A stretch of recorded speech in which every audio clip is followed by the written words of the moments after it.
اللهم صل وسلم على سيدنا محمد وعلى اله وصحبه اجمعين. السلام عليكم، واش راكم؟ ان شاء الله راكم ملاح. اليوم في هذا الفيديو راح نشارك معكم روتي في الفرن. اذا حبيتوا روتي بنين يجي كل المطاعم، لازم تعرفوا تختاروا اللحم مناسب، وراح نوري لكم السر. قبل ما نبداو لا فيديو شجعوني بجيم وكومونتير شباب، واللي مازالوا ما اشتركوش في القناه ديروا ابوني وتفعلوا الجرس باش يلحقكم كل جديد.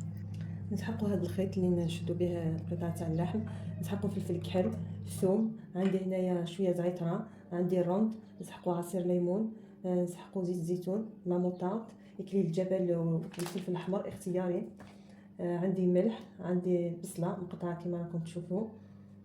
الحاجه الاولى اللي نبداو بها راح نبداو نشدوا اللحم ديالنا بالخيط. بيان سور هذا الخيط يستعمل للطهي، راح نشدوها باش تقعد هذيك لا فورم تاع هذا اللحم هكذاك.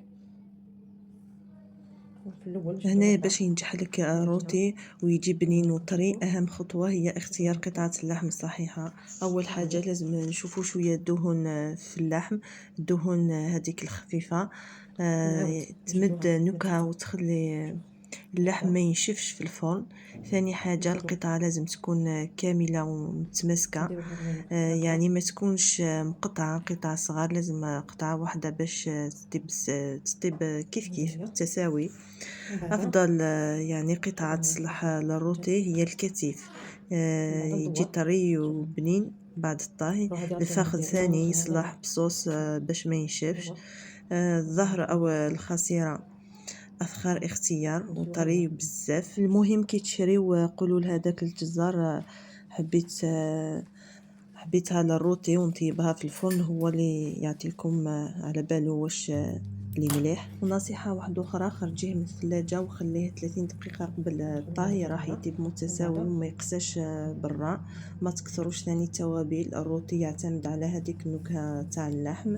اهم حاجه كي يخرج من الفرن ما تقطعوش مباشره، خليوه يرتاح 10 الى 15 دقيقه باش العصير تاعو يرجع يتوزع داخل هذاك اللحم يولي طري. ثاني في التقديم لازم كي تقدموه هذيك لاصوص سخونه، البطاطا هذيك محمره، تقدروا ديروا فوق هذيك البطاطا رشه خفيفه ليمون على هذيك البطاطا خفيفه برك. تزينوا باعشاب ثاني هكذا باش يبان لكم احترافي. اذا تبعتوا كامل النصائح راح نضمن لكم راح تتحصلوا على روتي كي المطاعم. الروتي ماشي غير طياب، لازم يكون اختيار صح، طهي صح، زائد تقديم صح. بهذه الطريقه انا جو كنت نديرها، نزيد لها واحده هنايا.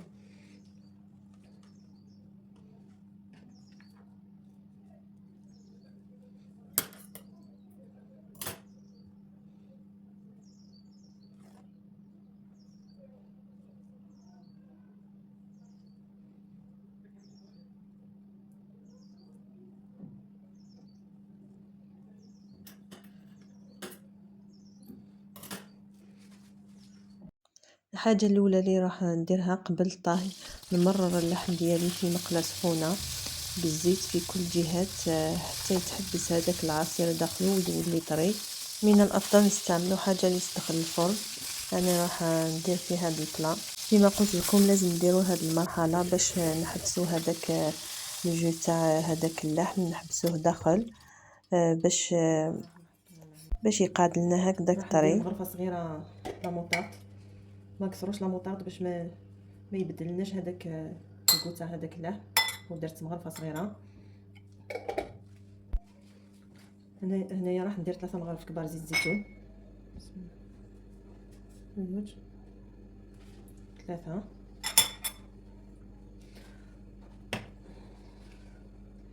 نزيد الملح، راح ندير الملح،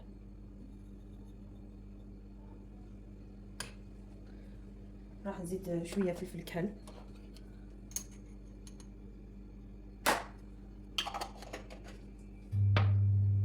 ندير هنا الفلفل الاحمر اختياري، هذا الفلفل الاحمر تقدروا تستغناو عليه. ندير شويه برك، ماشي بزاف، ندير غير شويه.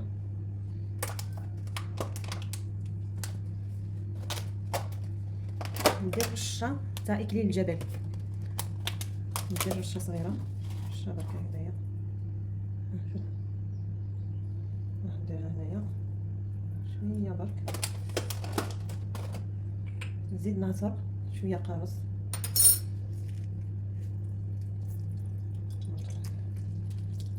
نعصر خفيفه نص قرص. وراح نزيد سكرفش 3 فصوص ثوم، نحطو هنايا الثوم ديالي ونحرك كلش مع بعض مليح مليح. ومن بعد نجيب اللحم ديالي راح نثقبو كامل هكذايا بالموس كيما راكم تشوفوا، ونجيب الثوم ديالي اللي كنت قطعته هكذايا كيما راكم تشوفوا وندخلو كامل داخل هادوك الثقوب. راح نديرو له في جميع الجهات، راح نقلبو ثاني ونديرو ثاني ثقوب مع هداك الثوم. بعد ما كملت راح ندير الملح هكذايا من فوق اللحم ديالي، ونزيد نرشو كامل بالفلفل الكحل كيما راكم تشوفوا. ومن بعد نكمل راح نجيب لا مارينه ديالي، راح ندير لها كامل قطعه اللحم ديالي كيما راكم تشوفوا، ندير لها في جميع الجهات. ومن بعد في البلا هذيك وين قليت الاول قطعه اللحم ديالي راح نزيد ندير شويه زبده كيما راكم تشوفوا، ونحط نرجع اللحم ديالي هنايا كيما راكم تشوفوا. يزيد فقط يتقلى غير شويه، ونزيد نحط البصله اللي كنت قطعتها هكذايا، نزيد ندير روند او ورق الغاز. انا استعملت هنايا 3 وريقات، وزدت رشيت هكذا شويه رشه خفيفه تاع زعتره ما كثروش، ونقلي شويه البصل ديالي. بعد ما يدبل لي هذيك البصله راح نمرق كيما راكم تشوفوا. وهنا بعد ما نمرق راح نفرغ هكذايا هذاك المرق فوق هذيك القطع تاع اللحم، ونغطيه من الفوق بالبابي كويسون، ومن بعد نزيد من الفوق بالبابي الومنيوم.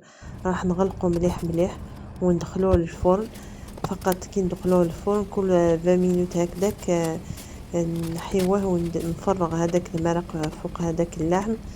نديرو هاد العمليه كل 20 مينوت. انا شد لي في الفرن 3 سوايع باش طابلي.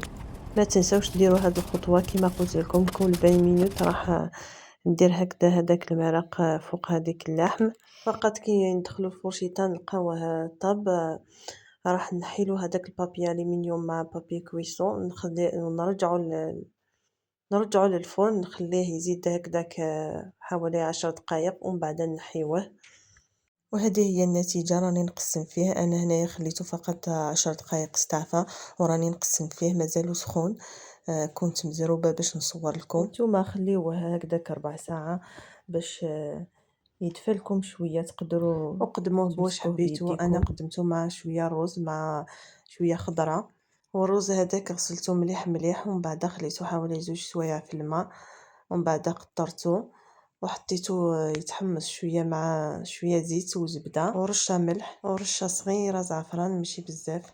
درت كاس صغير رز ومرقت بزوج كيسان ونص ماء، بيان سور يكون سخون. وهذه هذه لاصوص اللي قعدت اللي طاب فيها هذاك اللحم. بالنسبه للاصوص اذا تشربت كيستيبو هذاك اللحم، زيدوا سخنوا الماء وزيدوا مرقوا قبل ما يتحرق هذاك البصل، ولا كي تشوفوا نقصت برك زيدوا له سخنوا له الماء شويه. درتو هكذا فوق اللحم وشويه درتو فوق هذيك الخضره، وخليت ثاني باش نسقيو بها هذاك الرز. هذه هي. اذا عجبتكم لا فيديو ما تنساوش تدعموني بلايك وتشتركوا في القناه وتفعلوا الجرس باش يوصلكم كل جديد، وقولوا لي في التعليقات واش تحبوا تشوفوا في الفيديو الجاي. ما عليا غير نقول لكم صحه فطوركم، واستنوني في فيديو جديد ان شاء الله، ومع السلامه.